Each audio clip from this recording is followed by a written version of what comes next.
Հանուն հոր եւ որդվո եւ օգնույն սրբո ամեն։ Ողջույն բոլորիդ։ Աստծո ձայնը հաղորդաշարը այսօր ուղիղ եթերում է եւ ես գրեցի վերնագիր, որտեղ որ նշված է այն գործընթացը, որը սկսվել է Հայաստանի մեջ։ Այո, հայտարարված է պատերազմ մեղքերին տեղ գտած հասարակության մեջ։ Ամեն մակարդակով եւ սա լավագույն միջոցն է, որ մենք արմատախիլ անենք այդ մեղքերը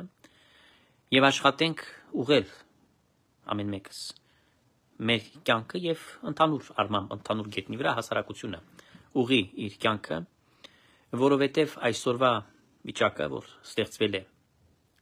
եւ մարդիկ իհարկե այս վիճակից ելնելով շատերը վախեցած են, շատերը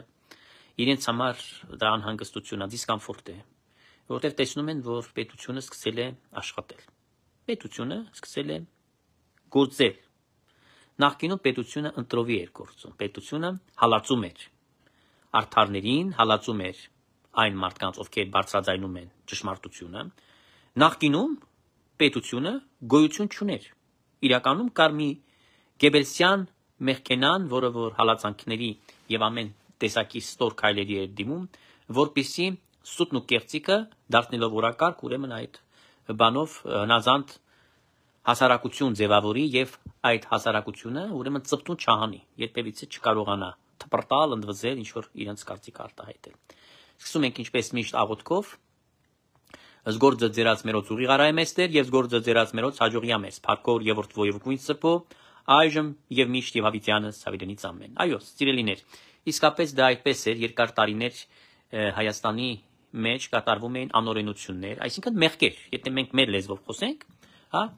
իբրև հոգևորական եւ հավատացյալ մարդկանց ուղղելով այդ խոսքը մենք այդպես ենք որակում, որ մեղքերը դարձել են կյանքի նորմա եւ ցանկացած բնակավար ուր որ դուք գնայիք, այս էր վիճակը եւ պարտադրվում էր վերևից ներքև այս մեղավոր ընթացքը։ Իհարկե ամենամեծ դերակատարումը ունեցավ այս ահավոր սարսափելի գործընթացի մեջ ճահիճ առաջացնելու մեջ հասարակության այս փակուղի տանելու, հա, իրականում հոգիները կործանելու Կտրիչ Ներսիսյանը, որը որ բռնազավթել էր Գրիգոր Լուսավորչի Սուրբաթորը եւ այն ամեն ինչ արել էր դրա համար, որ հասարակության մեջ ոչ մի օրենք, ոչ մի բարոյական սկզբունք, որևէ արժեք գոյություն չունենա, արժե համակարգ եւ ամեն ինչը ֆուֆու էր։ Մի բան կար իրենց համար, գիտեք ինչ էր դա փողն էր։ Այդ փողին պատկանում էին եւ երկրպագում էին եւ այդ փողը իրենց միակ մոտիվացիա էր, որպեսզի նրանք գործեն։ Այսինքն ամեն ինչ արվել է մենակ մի նպատակով, որ այդ որոշ շրջանակներ այդ փողը դիզեն։ Այդ էր, սիրելի ժողովուրդ։ Անտեսված էր հասարակությունը, անտեսված էր ժողովուրդը։ Այս բոլոր բաներով չէին զբաղվում։ Եվ գիտեք ինչ բանի բերեցին։ Այս խեղճ ու կրակ Հայաստանը ինչ օրը գցեցին։ Գցեցին հույսը ինչ որ մի անհատների վրա, որ հենվի հասարակությունը այդքան էր խեղճացել, այդքան էր ժողովուրդը ուրեմն հիմարացրել են այդ ժողովրդին, որ կյանքի նորման դարձել, որ ինչ որ մի բարերար իբր թե հա ճակերտավոր, գողավազակ մեծ մասը։ Դի հայտնվի, որ ինչ որ մի բան անի ստից մտից եւ ասի, որ էսա իբր թե պետությունը պիտի կառուցված լինի եւ կախված լինի այսպես բաներից, հա, բարերար անհատներից, որոնք ինչ որ բան պիտի անեն, իսկ հետո իհարկե հազարը դրա տեղը կկերեն այդ նույն ժողովրդի կաշվից, կկերտեն ուղղակի իրենց կաշին։ Այս սա էր, խեղված, կեղտոտ մի պետություն սարքեցին։ 30 տարի Հայաստանը ինչ օրներ, քանդել են սովետական Հայաստանը, քանդել են սովետական Հայաստանի ընթացքում ձեռք բերված այն բոլոր բարիքները, տնտեսությունը, այս ամեն ինչը քանդել են, գործարանները, ֆաբրիկները, կրթությունը, ամեն բան քանդել են եւ կառուցել են մի ահավոր երկիր, ահավոր, որը շատ լավ երկրի վարչապետ այսօր անդրադարձավ եւ ասեց, այդ գրպանում էր պետությունը, այդ գրպանում։ Այսինքն սովետական կայսրությունից նոր պրծավ եւ հայտնվեց նորից գրպանի մեջ, ուրիշ գրպանի մեջ հայտնվեց, Ռուսաստանի Դաշնության գրպանի մեջ հայտնվեց այդ պետություն կոչեցյալը։ Եվ իհարկե սիրելի ժողովուրդ, ով էր դուժողը։ Դուժողը մարդկությունն էր, մեր երիտասարդությունն էր, մեր հասարակություններ, որովհետև վերջի վերջով մարդիկ զզվում էին այս ամեն ինչից ու բռնում են արտագաղթի ճանապարհը։ Ինչի դատարկվեց Հայաստանը, ինչի չբնակեցվեց Արցախը, ինչի այդ բոլոր բաները եղան, որովհետև պետություն գոյություն չուներ, եթե պետությունը ոչինչ չի անում հասարակության համար, եթե պետության մեջ պետք է հայտնվեն ինչ-որ անհատներ, որոնք ինչ-որ բաներ անեն, ստից մտից, աչքի թոզ փչելու համար, այդ պետություն չեղավ։ Այսօր խի է ներվայնացել, պարզ եմ ձեզ ասում, սիրելի ժողովուրդ, դա ակնհայտ է, այսօր պետությունը կառուցում է, երկիր է կառուցում, շինարարություն է անում, պետությունն է նախաձեռնում, կառավարությունն է կառուցում դպրոցներ, մանկապարտեզներ, հիվանդանոցներ, ճանապարհներ, այն ժամանակ ինչ էին անում, ասֆալտը ով էր ձեզ անվորակ ասֆալտ, այդպես ասած արնանև կա, փռում ընտրությունից ընտրություն, այն խուժանը, որը գալիս էր, այն կրիմինալնի ավտորիտետ կլներ, չգիտեմ, ինչ որ մի ստահակ, որը պիտի լիներ ազգային ժողովի падգամավոր պիտի այդ բանի մեջ հայտնվեր ազգային ժողովում, падգամավոր պիտի ընտրվեր։ Դրա համար ինչ որ մի բան անում էր, կամ ինչ որ մի աֆերիստ, որը որ թալանել է այդ պետությունը, կեղեկել է, հետո իրան հրճակել է, որ ինքը բարերար է։ Եվ ժողովուրդը պիտի նայեր դրա ձեռին, նրա գրպանին, պիտի վազեր։ Ես ծառայել եմ Արինջի Սուրբ Հովանես Մկրտիչ եկեղեցում, ես տեսել եմ արինջեցիների այս մեր ժողովրդի հատվածը, որ գնում էր եկեղեցում, ասում էր, վայ, Գագոն մեր թագավորն է, չգիտեմ, էս այն է։ Երբ որ Գագոն գալիս է, Դոդի Գագոն, վազում էին, որ մի բան փոկեն իրենից, մի փող փոկեն։ Ինչի պիտի սենց հասարակություն կերտվեր։ Ինչի։ Ով էր այդ Գագոն, ինչի համար, ինչի շնորհիվ նա դարձավ, իր աշխատանքով դարձավ, իր տաղանդով դարձավ, իր ուղեղով դարձավ, ինչի շնորհիվ այս մարդիկ, ովքեր որ այսօր հսկայական ունեցվածքի, հսկայական կալվածքների տեր դարձան, ինչի շնորհիվ դարձան, գողության, անօրեն ճանապարհներով են ձեռք բերել եղածները, այսինքն այս էր, իսկ այսօր լրիվ հակառակ պատկերն է, այսօր պետությունն է գնում է, պետությունն է կառուցում, պետությունն է ստեղծում, պետությունն է նորոգում, գործում է պետությունը, եթե եք լսել այդ 30 քանի տարվա մեջ, որ կառավարությունը աշխատի, կառավարությունը աշխատել է, դե մեկի անունը տվեք, մի որևէ կառավարության, մի որևէ նախարարի, առավել եւս վարչապետի, մի նախագահի, նախկինում, հա, միազգային ժողովի նախագահի, մի որևէ պետական պաշտոնյա անունը տվեք, ասեք ինչ է արել այս երկրի համար։ Ինչ է արել Հայաստանի համար։ Նախկինները ինչ են արել, ոչ մի բան։ Կարանք ասենք, թե ոնց են վնասել, ինչեր արել են վատ տեսակնից, հա, թալանել են,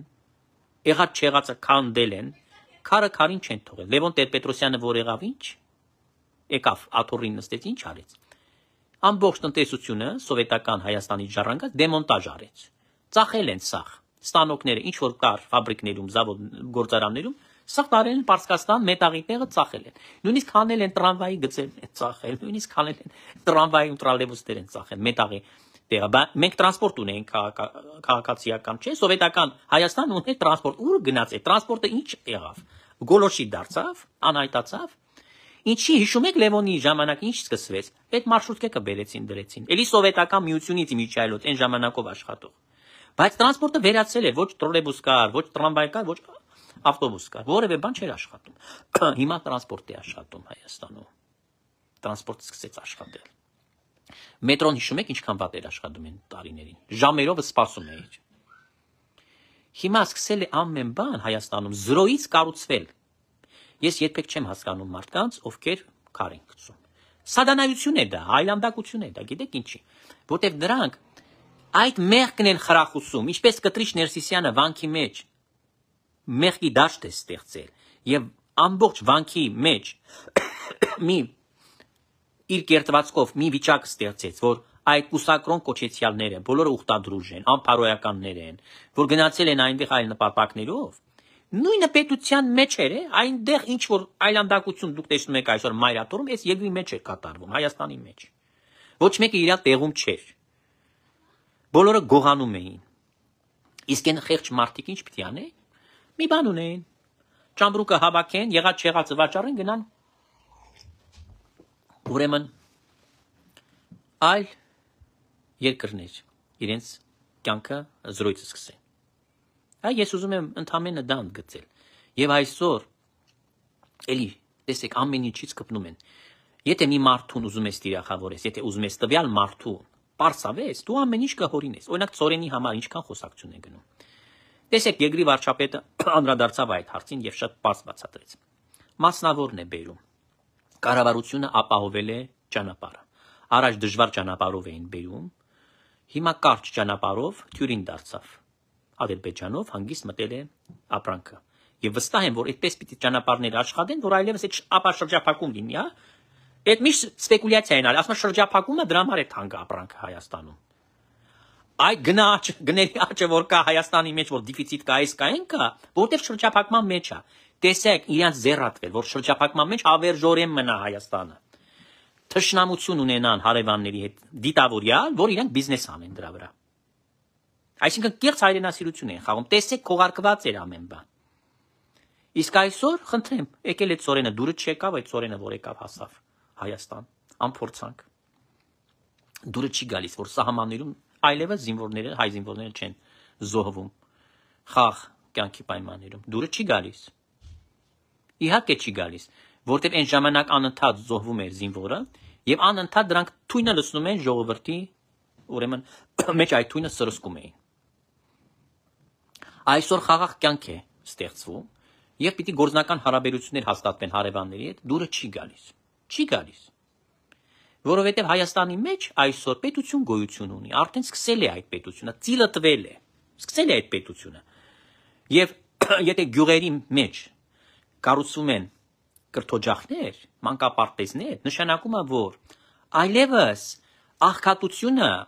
այլևս այդ անելանելի վիճակները եւ այդ գյուղերից բացակայությունը, այդ արտագաղթը նվազելու է եւ վերջի վերջով հաղթահարելու է այս բոլոր դժվարությունները հաղթահարելու են։ Այստեղից է սկսվում իրական աշխատանքը։ Ես ինչի եմ այսօր այդքան մանրամասնում, որովհետև ես տեսնում եմ, ես հետևում եմ ու ուղղակի զարմանում եմ։ Գիտեք, այսօր առողջ չի այդ պայքարը։ Ես գիտեմ, որ ցանկացած երկրում, ցանկացած նամանավան զարգացած պետություններում, քաղաքակիրթ երկրներում ընտրական նախապայքարը, այսպես ասած, նախընտրական այդ պայքարը գոյություն ունի եւ պարզ է, որ ամեն մի քաղաքական ուժ, ամեն մի գործիչը ինքն է ուզում գալ իշխանության, իր ծրագիրը ուզում է, որ հավանության արժանանա, ուզում է համոզել հասարակությունը, որ ինքը ավելի լավ ղեկավար կլինի եւ իր թիմը եւ այլն։ Սա նորմալ է, առողջ է։ Բայց այս մարդիկ անառողջ բան են ստեղծել, նրանք ոչ թե պայքարում են դրա համար։ Նրանք պայքարում են աթոռի համար։ Հասկանում եք, պայքարել իշխանությունը ունենալու ժողովրդի կողմից վստահությունը ունենալու, որպիսի անել քայլեր, որոնք կնպաստեն պետությանը, տնտեսությունը զարգանա, սոցիալական բնակավարը, կյանքը մարդկանց բարելավի, պայմանները բարելավեն։ Սա մի բան է։ Իսկ պայքարել ամեն ինչին պիտակ փակցնել, միայն թե որ դրանք հետ կան ու նույն վիճակի մեջ տնեն, իրենց դուր չի գալիս, երբ որ պետությունը վերցրել է իրենց այս կեղծիքները, որ դրանք փորձել են մարդկանց վզին փաթաթել, որ այսպես պիտի հասարակությունը լինի, որ պետությունը ոչ մի բանի մեջ չխառնվի, բացարձակապես ինչ որ բարերարներ կան, մի բարերար կա, մի դպրոց կառուցի, հետո այդ բարերարը շանտաժ անի պետությանը, այդ պետությունը թույլ տա ամեն ինչ ինքը անի, հա, կրիմինալ սխեմաներով այդ նույն ժողովրդին աղքատության շեմին հասցնի, մի հատ դպրոց կառուցելով։ Հետո էլ երբ որ մի բան ասում ես, այն չի, ինքը թողում գնում է, այլևս չի ուզում ոչ մի բան տալ, օգնել։ Եվ առհասարակ դուք ինչպես եք մտածում, արդյոք կարող է բարերարը եւ անհատի վրա գցել։ Իհարկե ոչ, սա աբսուրդ է։ Ոչ մի երկրում կապիտալիստական երկրներում sense բան գոյություն չունի։ Պետությունն է անում։ Պետությունն է զբաղվում դրանով։ Հիմա այսօր պետությունը հնարավորություն է նաև ստեղծել մարդկանց կրթելու հնարավորություններ է ստեղծում, որպեսզի զարգանա երկիրը, որպեսզի աշխատատեղեր լինեն, որպեսզի արտագաղթ այլևս չլինի, եթե հնարավոր է ինչ որտեղ ներգաղթ լինի։ Այսինքն մենք տեսնում ենք, որ այս քաղաքական ուժը, որը իշխանությանն է, ոչ մենակ իրենց արդարացնում է։ Ես ուղղակի ուրիշ բան չեմ կարող տեսնել, մոտակա 10 տարի ես Հայաստանի համար չեմ տեսնում մի այլ քաղաքական ուժ կամ մի այլ որևէ բան, չեմ տեսնում, որտեվ սկսածը պիտի ավարտվի։ Տրամաբանական ավարտին պիտի հասցնել խաղաղությունը եւ բոլոր այս գործառույթները, որ սկսվել են պետականաշինության այս հարթակի վրա, պիտի հասնեն իր տրամաբանական ավարտին։ Դրա համար ես աղոթքս այն է, որը բարին է նա իհարկե Աստված անին, բայց ինձ այսպես է միտք վերևից, որ այս թիմը միայն ու միայն այս դրությամբ պետք է զբաղվի այս գործերով։ Ոչ մեկին չեն կարող ուրիշին բերել։ Գիտեք, լավ խոսք է, ռուսները լավ։ Ես ասեցի, չէ, շատ եմ սիրում ռուս ժողովուրդը, շատ իմաստուն ժողովուրդ է։ Կառավարության մասին չէ խոսքը, ես խոսում եմ ժողովրդի կամ իրենց մշակույթի մասին։ Ասում եմ, «Конечно, переправи не меняют», շատ ճիշտ բան է։ Չի կարելի։ Սա ամենամեծ բանն է, որը որ կարող է ամեն մարդ հասկանալ, որ ինքը պետք է սատարի այսօրվա իշխանություններին, կառավարությանը մասնավորապես եւ երկրի վարչապետ Նիկոլ Փաշինյանին։ Ինչ վերաբերում է հոգեվոր ընթացքին, հոգեվոր ընթացքը անշուշտ սա այն ճանապարհն է, որը մեզ բերելու է դեպի հոգեվոր ազատագրում, քանի դեռ մենք մեղքերի մեջ ենք։ Ես այսօր հրապարակեցի քիչ առաջ ծանրացա հիմնականում մահացու մեղքերի վրա եւ քանի որ հասարակությունը այս մեղքերի մեջ, որովհետեւ այդ մեղավոր վիճակը իրենց առաջարկել է Կտրիչ Ներսիսյանը, նա ստեղծել է բարենպաստ պայմաններ մեղքեր գործելու համար, ոչ մենակ վանքի տարածքում եւ այլ թեմերում եկեղեցիներում, նա ստեղծել է այդ հասարակության մեջ իրեն ձեռ էր տալիս, որ բոլոր մարդիկ մեղքերի մեջ լինեն։ Երբ որ մեղքը մեղքի վրա է գործվում եւ բոլորը մեղքերի մեջ են թավալ գալիս, չի նկատվում այ ամենագլխավոր դերակատարի ամենամեծ մեղքերը եւ իր մեղավոր վիճակը։ Այս դրա համար են ասենց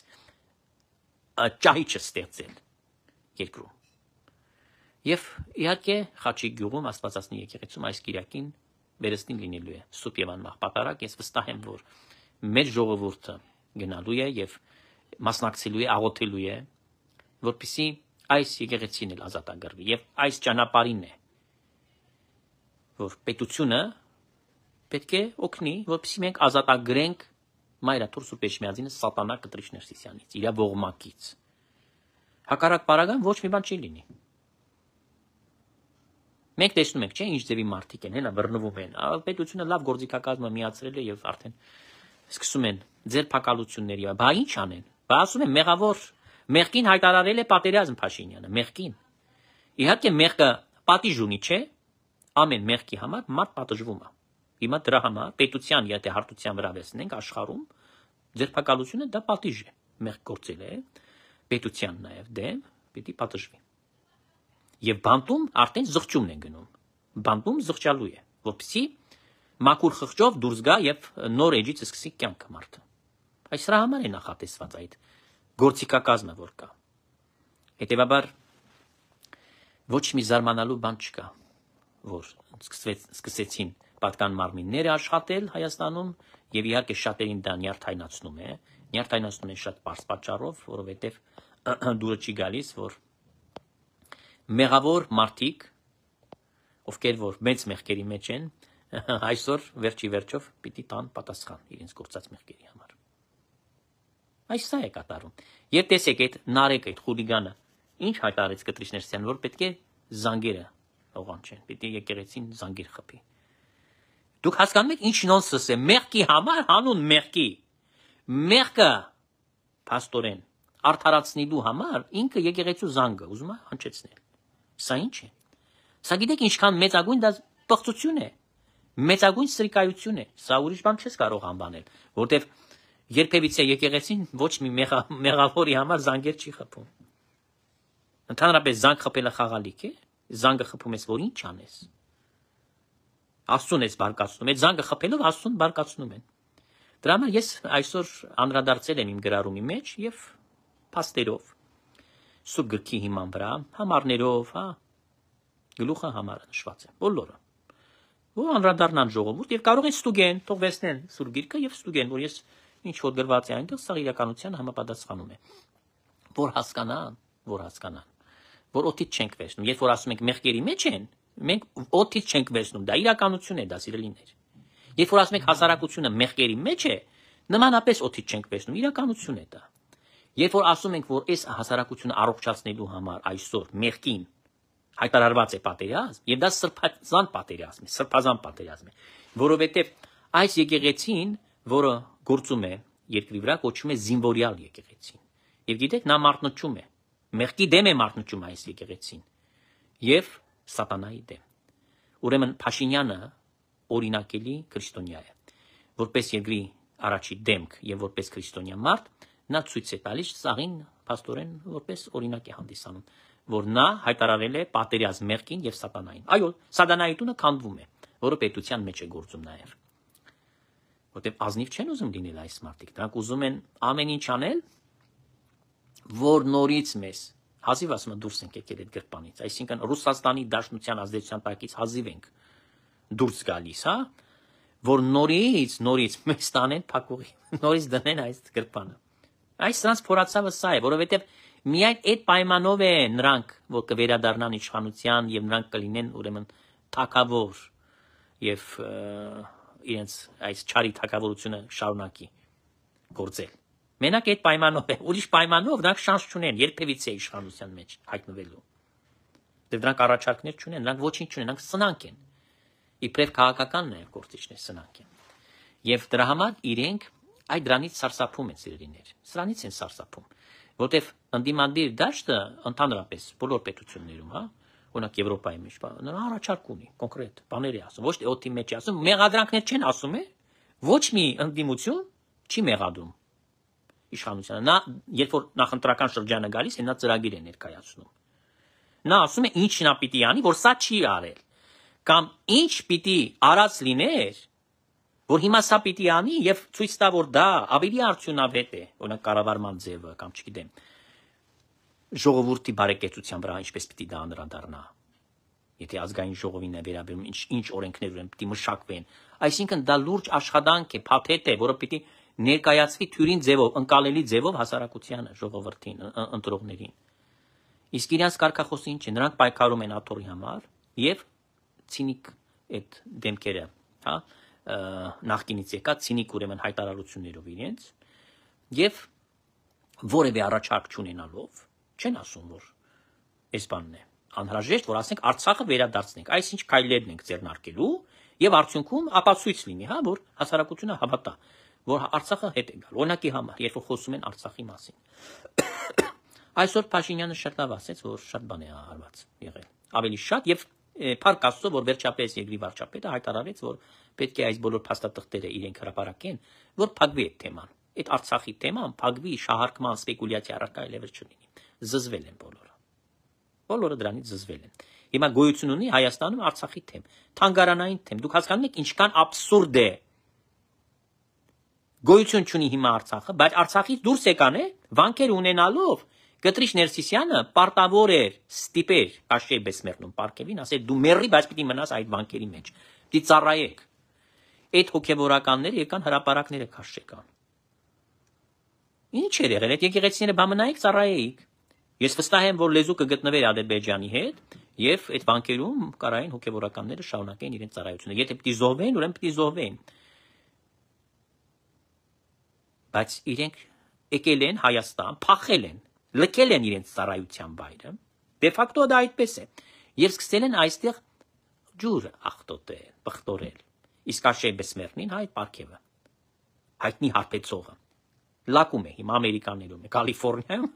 բարից ռեստորան է գնում, կաֆեից, չգիտեմ, խանութ է գնում, սաղվաղտ, շպրոտի հետ նստում է, հետո տարբեր կեղտոտությունների անում ու այդպես իր օրերը անցկացնում է այնտեղ։ Այս սա է սիրելի ժողովուրդ, այդ խայտարակությունը, այդ ամբողջ խայտարակությունը հենց դրա մեջ է։ Հետևաբար ես կրկնում եմ, պետությունը այսօր ճիշտ ուղու վրա է։ Սա մի տարի է, որ ես դա նկատում եմ։ 6 տարի չկար այդ բանը։ Գիտեք ինչի, որտեղ չէին թողում։ Հիմա մաքրվել է, Փառք Աստծո, այդ բոլոր պատկան մարմինները եւ այլն սկսել են աշխատել։ Եվ մենք տեսնում ենք արդյունքը։ Այո, կառավարությունը մինչ այդ էր աշխատում, ես չեմ խոսում ընթացիկ հարցերից։ Այո, դա արվում էր։ Շինարարությունները, ամեն ինչը արվում էր։ Եվ սա չտեսնալու տալ կամ քարկցել այս մարդկանց վրա ասել, էս ինչա։ Բա ինչ եք արել միջև այդ։ Բա ինչ եք դուք Հայաստանի համար կամ հայ ժողովրդի համար արել այսքան ժամանակ։ Վնասից բացի։ Ցուրտը տվեցիք, մութը տվեցիք, սովը տվեցիք, թշվառությունը տվեցիք, արտագաղթը տվեցիք, պատերազմներն տվեցիք։ Տվեցիք։ Բա մոռացել են զոհերին, որ նախկինում եղել են։ Եվ քարորիա պատերազմի ժամանակ 4 օր տևեց 100 մարդ զոհվեց։ Բախի չեն խոսում դրա մասին։ Բայց Լևոնի ժամանակով են առաջին պատերազմին քանի հազար զոհվեց, 7000 զոհվեց, չէ՞, եթե չեմ սխալվում։ Չի չեն խոսում դրա համար։ Չեն ասում, որ Լևոն Տեր-Պետրոսյանը սպանել է 7000 հայ։ Չի չեն ասում, որ Լևոնը 7000 հայ է սպանել։ Կամ Սերժիկը 100 հայ է սպանել այս բանի, այս քարորիա պատերազմի։ Պատերազմ էր։ Չեն ասում։ Իսկ այդ մարդուն կպցնում են, որ ինքը մարդկանց է սպանել։ Եռաբլուրը ինքն է սարքել։ Տեսնում եք, ինչ կեղծիքներ, ինչ աֆերիստություններ, ինչ ստեր, բան, փակցնում են այդ մարդու վրա։ Ինչի՞։ Որտեւ այդ մարդը սադանայի տունն է քանդում, ուզում են նորմալ երկիր լինի, ժողովրդավարություն լինի, որ պետությունը եւ պետական ինստիտուտները աշխատեն, որ կամաց այդ երկիրը սկսի ապրել եւ իհարկե սոցիալական բնակավարը, որը որ ահավոր վիճակի մեջ էր, աստիճանաբար կյանքը կբարելավի, աստիճանաբար միանգամից դա հնարավոր չէ որ լինի, աստիճանաբար է լինելու։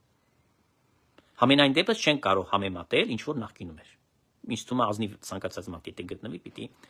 դա արձանագրի։ Հետևաբար սիրելի ժողովուրդ, այսօր էլ որ Նիկոլ Փաշինյանը բռնել է այդ ճանապարհը, մեղքին հայտարարել է պատերազմ եւ ուզում է վերջապես վերադարձնել հայ ժողովրդին, Հայաստանի Հանրապետությանը, Հայաստանի քաղաքացուն արժե համակարգ եւ դրա էպիկենտրոնը Մայրաթոր Սուրբ Էջմիածինն է, դրա համար նա պետք է ազատագրվի, ուզում է ազատագրել դա, այլևս ես կարծում եմ, որ իրպես ղեկավար չենք կարող ավելի լավին ցանկանալ։ Գիտեք, էլի ռուսական խոսք պիտի ասեմ, ասում եմ շատ եմ սիրում եւ շատ իմաստուն խոսքեր են։ Ասում են добра не ищут։ Այդ մարդը արդեն այդքան բարիք է ստեղծել եւ հիմա եթե ստեղծում է այդ բարիքը, որ եկեղեցին պիտի ազատվի, ուրեմն էլ ինչ պիտի ուզենք։ Էլ ինչ պիտի ուզենք։ Պիտի ուզենք, որ մինչեւ վերջ այս բոլոր գործերը հասնեն իրենց նպատակին։ Եվ դրա համար վստահ եմ ես դրա մեջ կասկած չունեմ, որ 26 թվականին հաղթանակելու է Նիկոլ Փաշինյանի կառավարած թե քաղաքական ուժը, թե կառավարությունը վերստին գլխավորելու է Նիկոլ Փաշինյանը։ Աստվածն է դա ուզելու, ես աղոթք եմ անում Աստծուն, Աստված անելու է։ Հիմա թող գլուխը պատով տան այդ մարդկանց մոտ որ կա, չգիտեմ, ինչ որ մի բացասական էմոցիաներ Փաշինյանի կամ նրա քաղաքական ուժի նկատմամբ, ես կցանկանամ, որ Աստված նրանց խելք տա, իմաստություն տա, կույր են նրանք, հոգեպես, թող աչքերը նրանց բացվեն, որ նրանք տեսնան համեմատեն, մարդուն Աստված խելք է տվել, որ մարդը վերջի վերջո խելքով շարժվի, որ զանազանի չարն ու բարին, լավն ու վատը, սպիտակն ու սևը, այս է սիրելիներ, ինչը ուզում էի այսօր ձեզ հետ կիսեի եւ իհարկե կրկնում եմ, մենք յուրաքանչյուրս երբ որ կազատագրենք Էջմիածինը, արդեն կունենանք հնարավորություն այն հոգեվոր աշխատանքը տանել, որպեսզի մեր ժողովուրդը վերադառնա իր եկեղեցու, իր ավանդություններին, իր արմատներին։ Այո, ռեֆորմը եկեղեցում անհրաժեշտ է, բայց երբեք մենք չենք կարող ուրեմն մեր ավանդությունները եւ մանավանդ երեք լսեցի մի շատ խելացի մի երիտասարդի, որը բավական լավ մտքեր է արտահայտում, բայց միաժամանակ նաեւ նկատեցի, որ որոշ բաները ճիշտ չի հնչել։ Եվ կուզեմ այստեղից էլ ուղղել։ Այո, մենք երբեք չենք կարող փոխել եկեղեցում ծիսակատարությունները միշտ պետք է գրապար լեզվով անցկացվեն։ Այլ բան է, որ քարոզը իհարկե աշխարհաբարով է հնչում եւ ինչու չէ, երբ որ գրքի սերտողություն լինի, սուրբ գրքի սերտողություն, ապա աշխարհաբարով թող դա լինի։ Սա որևէ մեկը չի կարող դրան լինել դեմ, հակառակը կողմ պիտի լինեն։ Եթե Կիրակնորիա դպրոցի անշուշտ աշխարհաբարով պետք է հնչեն եւ փոքրիկներին կարելի է իհարկե նաեւ ոչ մենակ սովորացնել, ասենք տերունական աղոթքը գրապարով, նաեւ կարելի է բացատրել աշխարհաբարով եւ գուցե որոշ կարճ աղոթքներն էլ տա աշխարհաբարով հնչեն։ Բայց բաներ կան, որ սա պիտի մնա ինչպես որ եղել է, որտեղ սրա մեջ է ամբողջ քաղցրությունը եւ հավատացեք, որ բոլոր լուրջ հին եկեղեցիներում նրանք պահել են եւ պահպանել են հենց իրենց այդ եկեղեցական լեզուն։ Նրանք դա անհնարին է, կկորցնի այն զորությունը ուղղակի կկորցնի այդ սրբազան արարողությունը, եթե այդ լեզուն հանկարծ փոխվի։ Այս այլ ուզում եմ ձեզ ասել եւ բնականաբար իհարկե ամեն մարդու հետ պետք է տարվի շատ լուրջ աշխատանք, շատ լուրջ։ Ես կարծում եմ, որ այդ հնարավորությունը կստեղծվի ու իմ նաեւ պատկերացմամբ, որ բազմաթիվ մարդիկ կան, ովքեր այսօր աշխարհականներ են,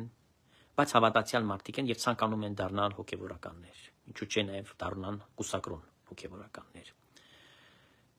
Ինձ թվում է, որ ժամանակը կգա, մենք բոլորս սիրով պիտի հրավիրենք այդ մարդկանց Մայրաթոր Սուրբ Էջմիածին, սիրով։ Եկեղեցուն պետք է միայն ու միայն հավատացյալ մարդիկ լինեն, սպասավորներ։ Չի կարող անհավատ մեկը գա եկեղեցում ինչ-որ բան անի։ Դա աբսուրդ է։ Չի կարող ճեմարան ընդունվել այն մարդը, որը որևէ բան չի արել եկեղեցու համար, որը հավատք չունի։ Չի կարող։ Պետք է անպայման առաջին հերթին դա պետք է վերանայեն եւ վերանա այդ սերտիֆիկատը, որը միացնեն ուրեմն բանը համարժեք լինի պրտեկրթությունը։ Իրականում ոչ մի կրթություն չկա համարժեք, բայց միացնեն, որ իբր թե համալսարանի բանի հավասար է։ Ոչ։ Սա պիտի դուրս գա, որտեղ եկեղեցին չի կարող կրթել մի որևէ մեկին, մի որևէ հավատացյալ անհատին, եթե նա հետո պետք է թողնի եկեղեցին ու գնա ուրեմն ինչ որ այլ տեղ աշխատի։ Աբսուրդ է դա։ Աբսուրդ է։ Կարծում եմ, որ շատ ռեֆորմներ,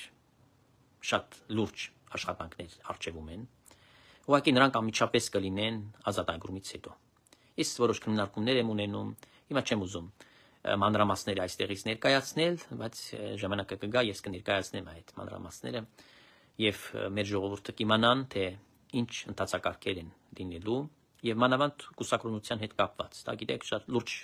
ընթացակարգ պետք է լինի, որտեղ պետք է ստուգվի այն անհատը, մենք չենք կարող խաղալիք դարձնել այդ ուխտը։ Հավատացեք, որ չպիտի տենց բան լինի։ Զանգվածային չի կարող լինել խախտումը, հա։ Եթե դեպքա պատահումը պիտի լինի բացառություն որպես, հա, որ այդ դժբախտությունը պատահել է մի հոգեվորական խախտելի ուխտը։ Բայց եթե դա զանգվածային համակարգված բնույթ է կրում, սա արդեն խայտառակություն է։ Հիմա ձեզ մի օրինակ բերեմ։ Հայր Զավենին ես շատ լավ ճանաչում եմ, ինքն մոտ ծառայում էր, Սարգիս անունով երիտասարդ, հետո գնաց ուսանեց եւ այլն, մի խոսքով հետո ուրեմն Կտրիշ Ներսիսյանի այդ բանդայի մեջ մտավ։ Չգիտեմ որքանով էր իր այդ առնում տալիս, ես դա չեմ կարող 100%-ով ասել, բայց փաստը մնում է փաստ, որ մի գեղեցիկ օր գալիս է Կտրիչի մոտ, ասում է ուզում եմ ամուսնանալ, ինձ կարգալույց արա։ Իհարկե շարժվել է այդ տգետի բանով, ասածով։ Նա ասել է ինչ կապ ունի դա, ամուսնությունը ինչ կապ ունի, ասում է դա իրար հետ ասում է բան իրար չի խանգարում։ Տեսեք է, ինչ կեղտ է, ինչ է սովորացնում։ Ինչ է սովորացնում։ Մի բան էլ պիտի այստեղից հնչի այսօր սերունդներ։ Օրինակ ես կուզեմ ժողովրդին իրազեկել, որ մինչև 1918 թվականը Էջմիածնում ամեն ասոր մատուցում էր Սուրբ եւ անմեղ պատարագ։ Այսա ուզում եմ, որ դուք արձանագրեք եւ իմանաք։ Հիմա հարց է առաջանում, այսքան միաբան կա այնտեղ, հա, նստած են։ Ինչ են անում ամբողջ օրը։ Ինչի եկեղեցին ամեն օր չի մատուցում պատարագ։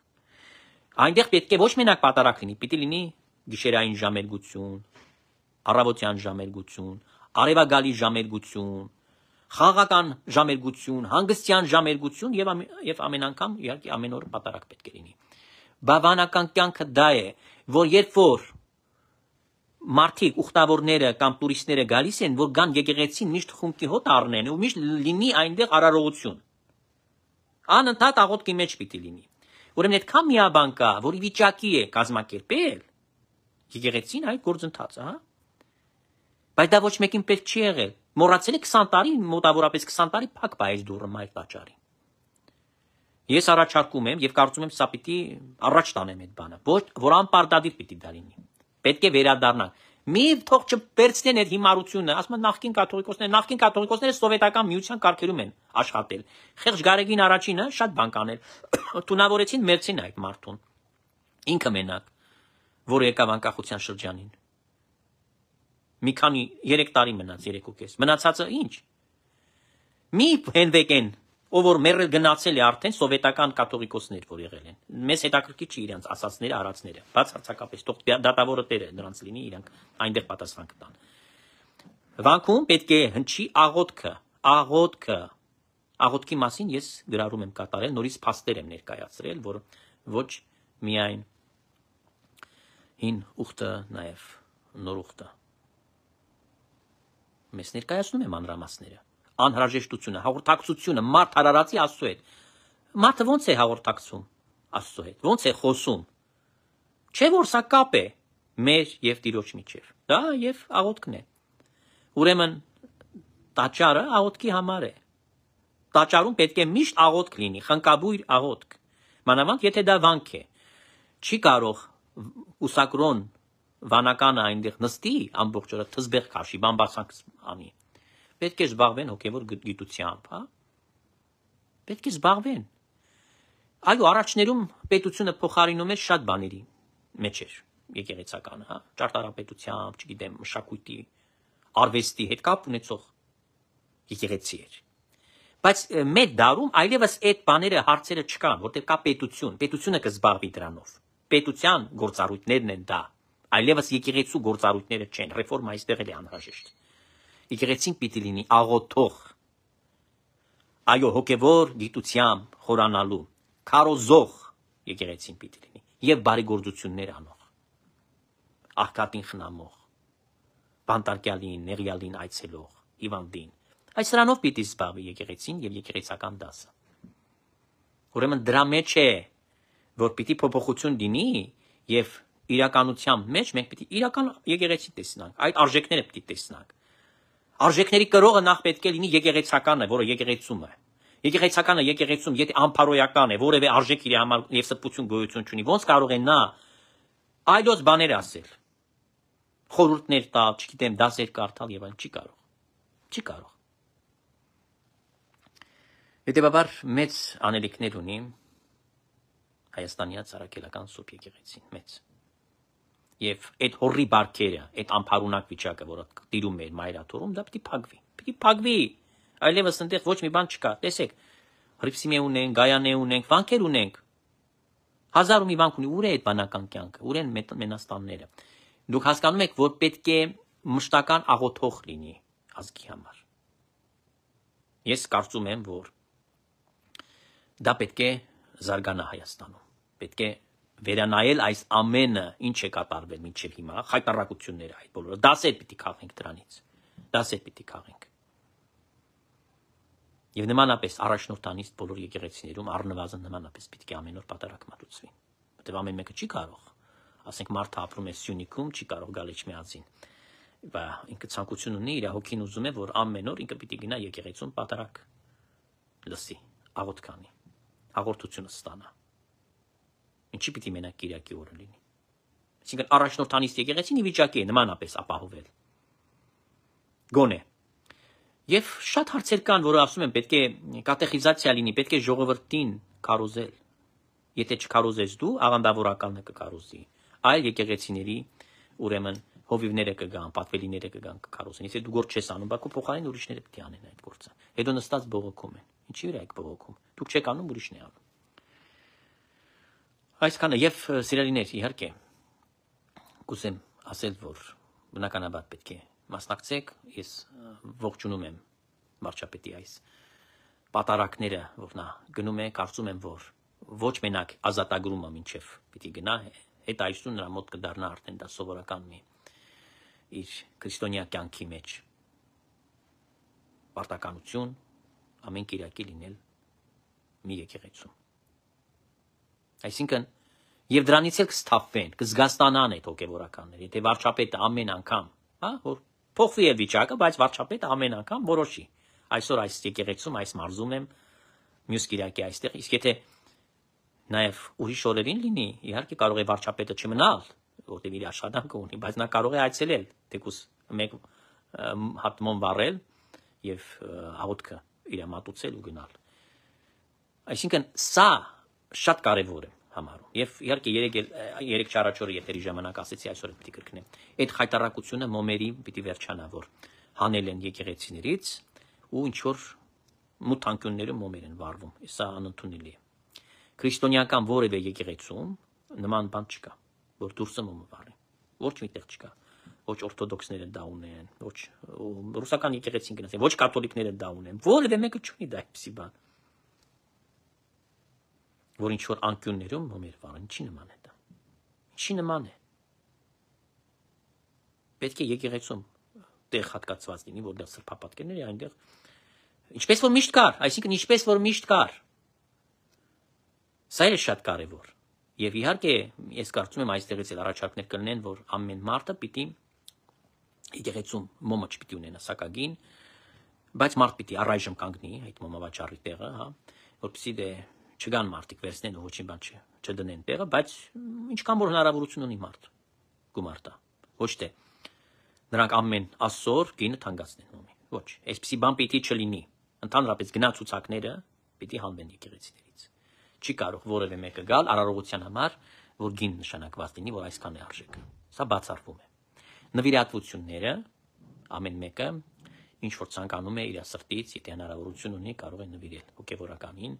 եւ հոգևորականը այդ ձեր նվերներով, ձեր ողորմություններով ապրելու է նաեւ ինչ որտեղ, հա։ Իսկ իհարկե հետագայում ես կարծում եմ, եթե ազգային ժողովում քննարկում գնա եւ հոգևորականներին մանավանդ ամուսնացյալ քահանաների մասին է խոսքը, որոնք աշխատում են, ծառայում են եկեղեցիներում եւ նրանք սպասարկում են հենց բնակչությանը, ոչ թե վանքերի մասին չէ խոսքը գնում, գնում է ամուսնացյալ քահանաների մասին, ծիսակատար։ Որոնք պետական, եթե պաշտոնյաներ վաղը պետությունը դա էլ առաջարկ որպես պետք է ներկայացնեմ, որ ինչ որ ամսական նշանակվի պետությունը եւ այդ ժամանակ ընդհանրապես բոլոր արարողությունները պետք է դառնան ուրեմն բացարձակապես ոչ մի բան, ոչ մեկը չպիտի տա։ Կրկնում եմ, եթե մեկը բան ցանկանում է, դա լրիվ իր բանն է, բայց ոչ թե այսօրվա այդ պայմաններով, որ մարդը տաղում ունի, մարդը, չգիտեմ, սուկ ունի եւ այնտեղ սակարկություն է գնում, այսքան փող պիտի տաս, չեմ գալու։ Խայտարակություն է դա, հասկանում եք, խայտարակություն։ Այս բոլորը պիտի վերանայվի, վերջը պիտի դրվի։ Այսքանը սիրելիներ, եւ այսօր այսպես զրույց ստացվեց։ Կարճաղոթքով վերջացնենք։ Աչնարարչական, բազուկաս փրկչական, սուրբ խաչատերունական լինի ձեզ սպաբան այսում է մինչև հավիտյան ամեն։ Ուրեմն ես կոչ եմ անում Կիրակի օրը,